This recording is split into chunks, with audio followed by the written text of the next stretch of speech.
Bueno, ¿cómo estás, Julia? Bien, bien. ¿Bien? Sí.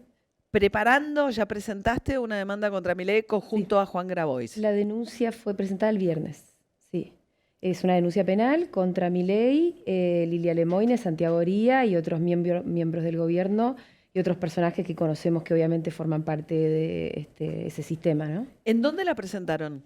En San Isidro y le cayó al juez Mirabelli y a la fiscalía del fiscal Domínguez. Ah, pues le podría haber tocado a Arroyo Arroyo Salgado, Salgado, sí. claro. Sí. Bueno, porque viste está la discusión de si cuando Milei tuitea como individuo, tuitea en tanto presidente. Él cuando le hizo recientemente, Ian Moye, el chico que está pidiendo a través de Gil Sí. Domínguez que lo saque de los posteos que hizo, y en ese caso le contestó el juez y el fiscal que correspondía que fuese un asunto federal. Entonces, probablemente que él cuando tuitea es el presidente y no un Sí. individuo que está viviendo en Olivos, ¿no? Sí. Con lo cual, esto puede ser un antecedente, hay que ver, cada juez tendrá que resolver, ¿no? Pero para que estas cuestiones se diriman en la justicia federal, es decir, que me parece mucho más importante de que Milei cuando hace eso lo hace en tanto presidente y no Bueno, en tanto... es que cuando sos presidente lo sos las 24 horas del día, no existe la decisión de eso, ¿no?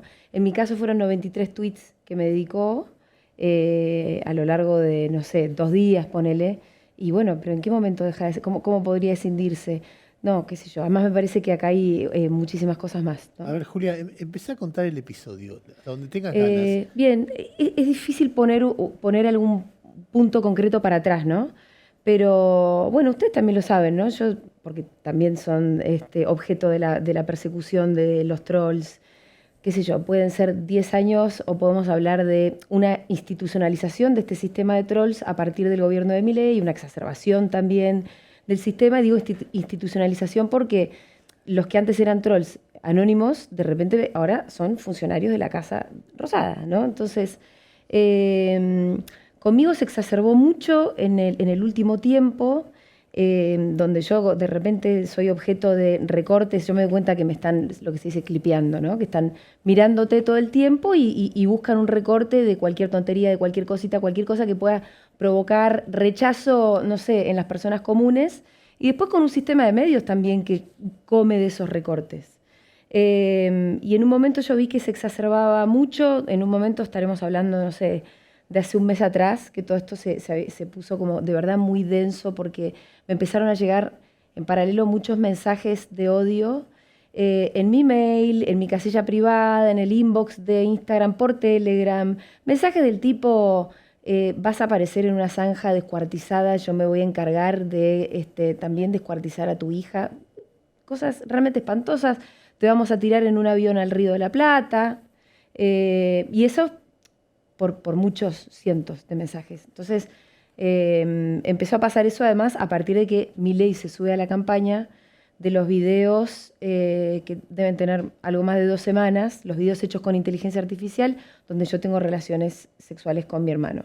Hay 2 videos, uno que está en Twitter, que es muy fácil de acceder, donde yo me beso con mi hermano, a partir de una foto que ellos encontraron en mi Instagram, una foto que debe tener, no sé, 4 años. Y después hay otro video que es más de tipo pornográfico, que se lo pasaban por Reddit, por links, por Telegram, como algo más de, si alguien quiere ver el video me escribe y yo se lo mando por inbox. Y ese video, bueno, a mí me lo mandaban también, como para atormentarme, ¿no? Y mortificarme. Qué espanto. Sí, y yo que tengo el cuero bastante duro porque estoy recontra... Esperá que te acomodan el Sí. micrófono, Julia, que mientras estamos charlando con Julia a partir de estos videos. Pensaba, ¿sabes qué? Igual no te quiero interrumpir, en tu hermano, porque tu hermano como que totalmente fuera de la película, no es que nada se justifique que estés vos dentro de la película, pero de repente a mí, o por lo menos cuando me ha pasado que cae alguien en la redada, familia, claro. o la familia, o incluso no, a veces me ha pasado que caen laburos míos otros, ¿entendés? Y es como de repente esa cosa que decís, che, me siento un poco como una mancha de aceite que Ay, le sí. toca a otro Bueno, ¿no? es mi hermano mayor, entonces obviamente en un momento le digo, él cuando empezó todo esto él estaba de vacaciones y entonces yo deseaba que no se enterara en sus vacaciones de todo esto, pero dentro de toda mi mortificación, que además después yo me fui dando cuenta cómo es que uno trata de pasarlo y de minimizarlo hasta que decís, me están torturando. Y este es el objetivo, además. A nadie quisieron convencer de que yo tuviera relaciones con mi hermano. Se trataba de mortificarme. Y obviamente es una pedagogía del miedo, ¿no? Es una forma de silenciamiento organizada. No, y obviamente mi hermano se terminó de enterar y cuando yo le pregunté, che, ¿cómo te pega todo esto? Me dice, a mí solo me preocupa cómo estás vos. Y ahí me di cuenta que era mi hermano mayor también, ¿no? Y sí, pero obviamente mi mamá sufre, mi familia sufre, esto es muy pesado. Entonces es como yo te decía, yo me siento curtida, pero hay momentos donde el cuero ya está, lo traspasan. Esto para mí fue a un nivel de siniestritud, como no existe la palabra, pero llegó a ser tan siniestro que dije, bueno, acá hay que poner un límite. Yo con esto tengo que hacer algo. Y ahí es donde decidimos, bueno, presentar la denuncia penal. Ahora, el planteo de Milei era un ojo por ojo, Sí. en función de algo que habías dicho vos, en Duro de Domar, planteando que él estaba enamorado de su hermana. Sí, que a mí me parece una idea muy siniestra la del vuelto, ¿no? Porque me recuerda a algo habrán hecho, me recuerda a, en el mejor de los casos, una justificación y después algo más parecido a una especie de amenaza un poco mafiosa. Pero al mismo tiempo yo tengo muy claro que no tiene que ver con eso. Un poco por ahí sí, le debe haber quedado un resentimiento. Pero tiene que ver con un montón de otras cosas que yo entiendo que represento, que le molestan a las ultraderechas. En ese sentido me parece que también hay que entenderlo como un problema que no es solamente por una cosita que yo dije, sino por una serie de cosas que yo sé que mucha otra gente también piensa. Entonces el problema no es solo mío. Y también lo que yo creo que hay que entender, porque estuve escuchando cosas tales como, son problemas como de elites, ¿viste? Bueno, los joden a los periodistas, un poco forma parte del juego. Bueno, no, primero que para llevar adelante y aplicar el plan económico que están aplicando, es necesario callar a periodistas como nosotros. Para llevar adelante, para poder recortarle los medicamentos a los jubilados y después pegarles cuando se quejan y después hacer un asado para festejarlo, hace falta también esta pedagogía del terror que yo les decía.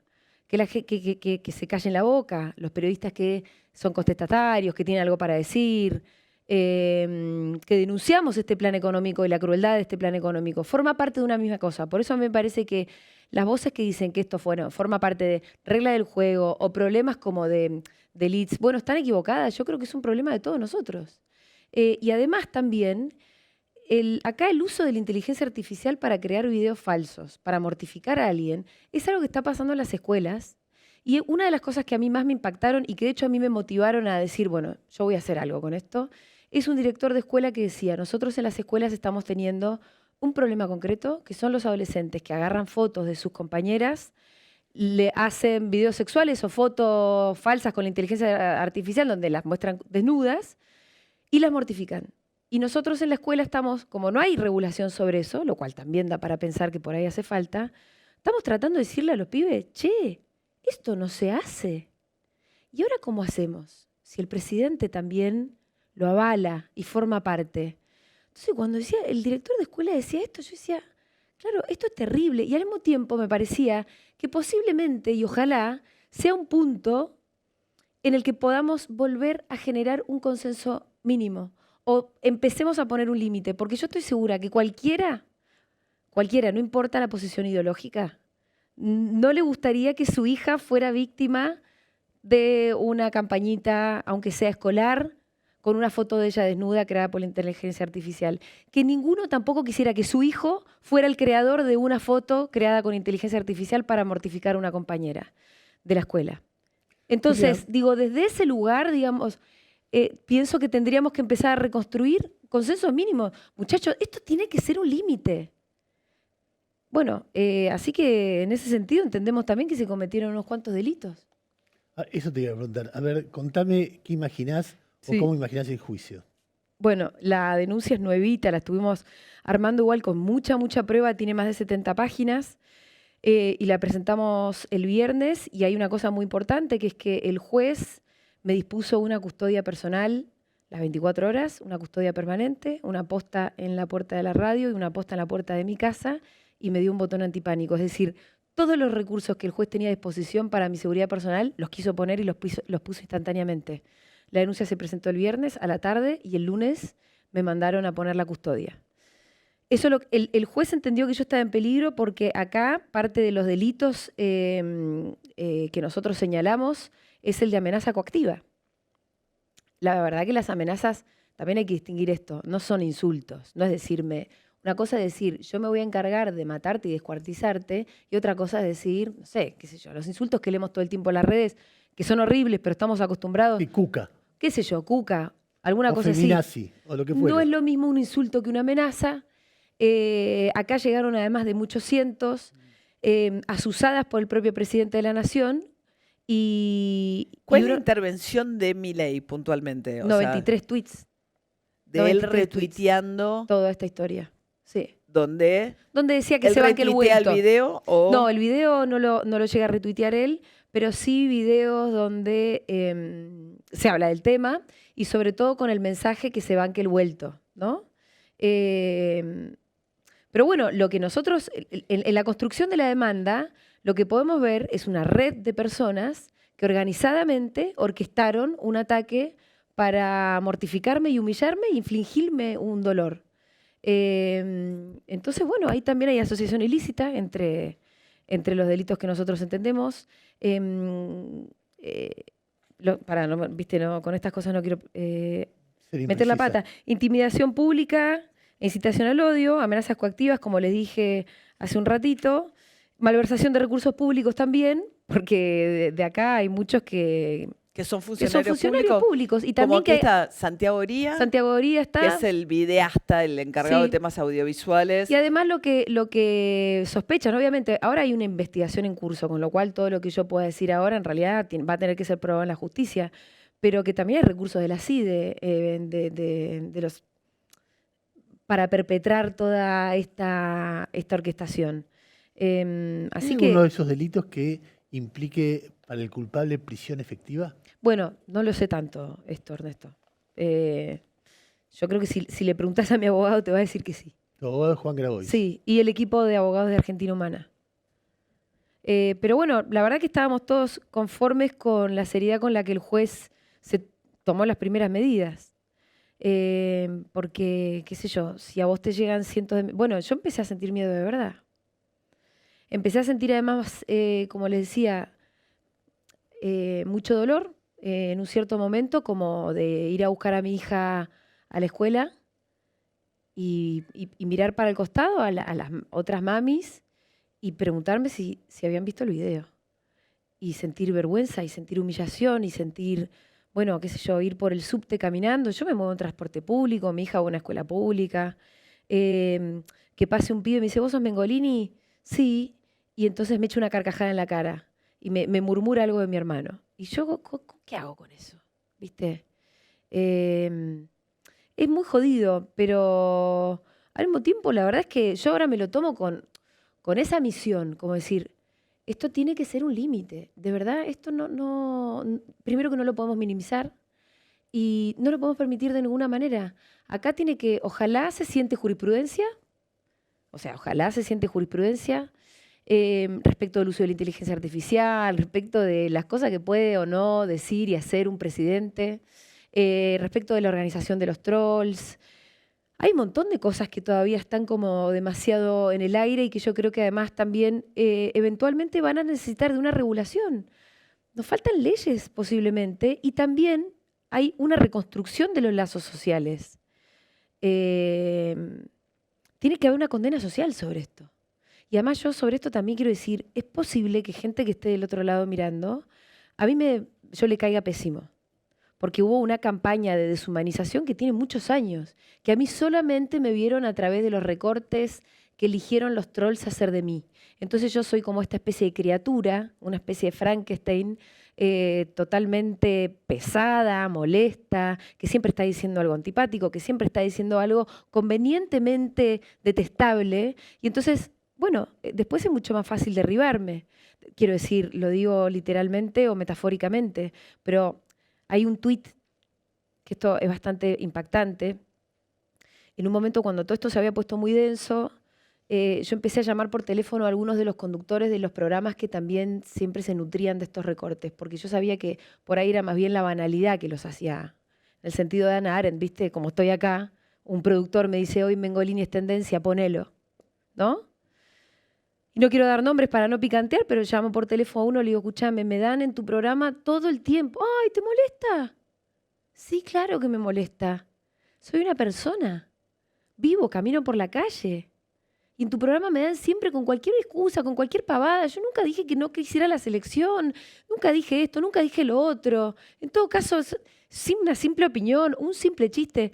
Bueno, está bien, aflojo, no sabía que te molestaba. Me pasó como con 4 conductores. Entonces, ahí también hay como un sistema donde hay gente que funciona casi sin saberlo y hay gente que no, que tiene la intención.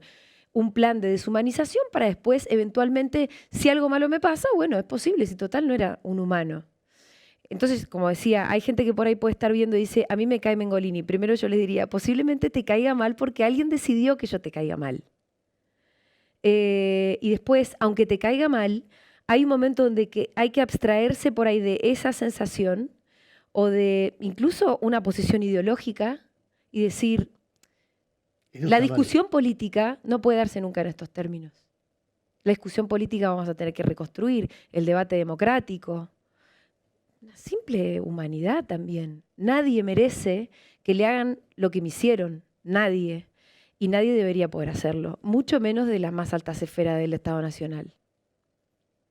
Vos sabés que todos nosotros en algún momento de nuestra carrera o en varios, tuvimos el dilema de ¿hace juicio o no hace juicio? Eso es básicamente, creo que el dilema de cualquier persona agredida, porque hacer juicio tiene la ventaja de dar una batalla que en este caso es más que justa, pero la desventaja que te quita de tu eje, que es contar lo que pasa. Si vos decís, digamos, por más que al contarlo sos un protagonista, pero sos un protagonista que está no en el centro, que está protagonizando y mirando al mismo tiempo. En cambio, si vos entrás en el juicio, ya sos protagonista, no sos periodista. Sí. Y te quita energía, te quita tiempo, es aburrido, etc.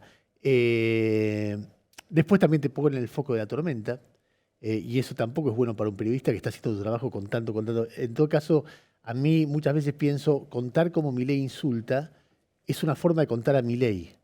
Responderle es entrar en el juego de Milei. Sí. ¿Cómo? Me imagino que has tenido estos dilemas y por qué los has resuelto de esta manera. Porque es como te digo, para mí acá se llegó a un límite. Si yo te digo, no es que es la primera vez que a mí me insulta Milei. No es la primera vez que me insulta Milei. Estoy más curtida con el tema de los trolls. Yo me estaba acordando, ¿te acordás un informe de Amnistía Internacional del año 2018? Sí, 2018, y vos estás también como un caso de estudio. Nosotras sabemos mucho de trolls. Pero mucho. Y yo para mi libro, el último capítulo que se llama Game of Trolls, pues es una crónica de una década entera, porque yo además descubro el primer ataque sistemático fue en el año 2014. Entonces, no es que yo a la primera de cambio dije voy a hacer un juicio, como decís vos. Acá me pareció que ya no lo puedo contar como si yo no lo estuviera viviendo, porque además por todo lo que les acabo de contar, y sí, yo ya soy protagonista, absolutamente mortificada en este tiempo por esto. Y sí me pareció que me gustaba asumir una responsabilidad y llevarlo hasta las últimas consecuencias, que yo además, yo sé que no estamos jugando con nene de pecho. Estamos jugando con gente que no tiene esos límites. Porque hasta ahora el que denunció fue Milei, ¿no? Milei denunció a casi 10 periodistas. Y es la primera vez que un periodista denuncia a Milei, ¿no? Bueno, y me parece que es la primera vez que un presidente de un país orquesta una campaña contra una periodista por pensar diferente con videos de inteligencia artificial pornográficos. Salió una nota del New York Times, no sé si la vieron. Sí, totalmente. Las dos están. Pero incluís ahí también la posibilidad que se haya molestado especialmente por lo que dijiste que estaba enamorado de la hermana. Yo creo que eso le debe haber molestado, pero me parece que lo que más le molesta es otra cosa. A mí no me parece, no estoy hablando de justificar nada, quiero decir, el punto es, ¿cuál es el punto de él? No, yo de verdad creo que represento una crítica absoluta a su gobierno. Quiero decir, desde todos los puntos de vista, yo critico este gobierno. Y me parece además que para esta deriva autoritaria necesita de la persecución de los periodistas críticos. La aplicación de este plan económico necesita también del disciplinamiento de quienes lo vayan a criticar. Y entonces, bueno, yo la verdad que no me las doy de importante. Al mismo tiempo, yo estoy en una radio digital, autogestiva, que se sostiene con sus oyentes. No estoy en un medio hegemónico. Alguna vez lo estuve, ya no estoy. Ahí estoy en mi pequeño lugar, batallándola, y sin embargo, molesta mucho. Y yo lo que creo es que también uno de los factores que molesta es esa independencia real. Una libertad muy real que nos da un medio construido, también en ese sentido nos hermanamos mucho con Cenital, que nos permite una libertad total para hablar, ¿no? Que no tenemos ningún condicionamiento, que hablamos, nos debemos solamente a nuestros oyentes, y ahí estamos, y hace 9 años, y pasamos por distintos gobiernos. Entonces también parte de una campaña de deslegitimación permanente es la de decir que nosotros nos sostenemos con pauta, ¿no? Hay pauta rock, lo cual es graciosísimo, porque realmente nos lo dicen desde medios de comunicación que, de verdad, reciben mucha pauta históricamente. Y justo nosotros que de verdad somos un medio que se sostiene con su comunidad de oyentes, donde las pautas pueden ir, venir, pero son secundarias, nunca fueron ni fundamentales, ni mucho menos, es además de un cinismo y una hipocresía total, pero con el punto que es deslegitimar esa construcción que también jode, que existan medios así. Julia, ¿por qué no elegiste a Grabois como abogado? Mira, esa es una buena pregunta, porque la verdad que el fin de semana en el que yo empecé a recibir mucho apoyo, que esto fue también para mí importante, porque yo estuve, como les decía, como 10 días que todo el tiempo me estaban mandando este video y me estaban mandando las amenazas, y yo se lo avisaba a alguna gente, pero no sabía bien qué hacer. Y en un momento le digo a Fede, a mi marido, le digo, Fede, estos tipos no van a parar, o sea, tenemos que hacer algo. Y entonces pensé, bueno, tenemos que hacer una investigación, tal vez con Anfibia, algo, como de alguna manera un escudo, porque yo me empecé a sentir realmente en peligro. Y en un momento se puso tan denso, y Milei incluso se puso a tuitear, que llegaron 2 tweets de apoyo de Galia Moldavsky y de Ofelia Fernández. Justo 2 chicas, 2 mujeres, también hostigadas permanentemente por esta misma red de trolls.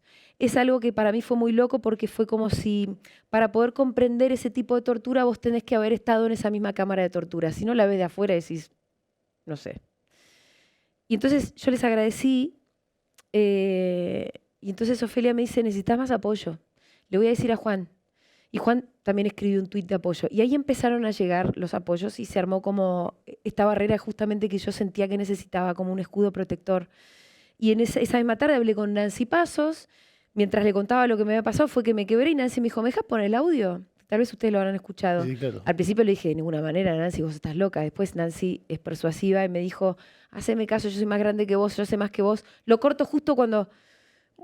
Y bueno, ya me pareció que tal vez en esta campaña de deshumanización, donde yo para los trolls ya soy un objetivo, ellos van a seguir riéndose de mí y tratando de humillarme, ¿qué más me da seguir humillada ante ellos? Tal vez había gente que si me escuchaba quebrada se daba cuenta que yo era un humano.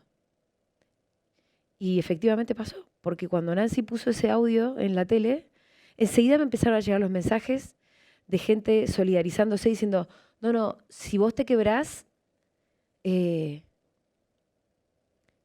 qué puedo hacer por vos? Una de las primeras que, bueno, mucha gente me escribió. Y yo a todo el mundo le contestaba lo mismo, hacelo público. Hacelo público el apoyo. ¿Hay alguien que te sorprendió?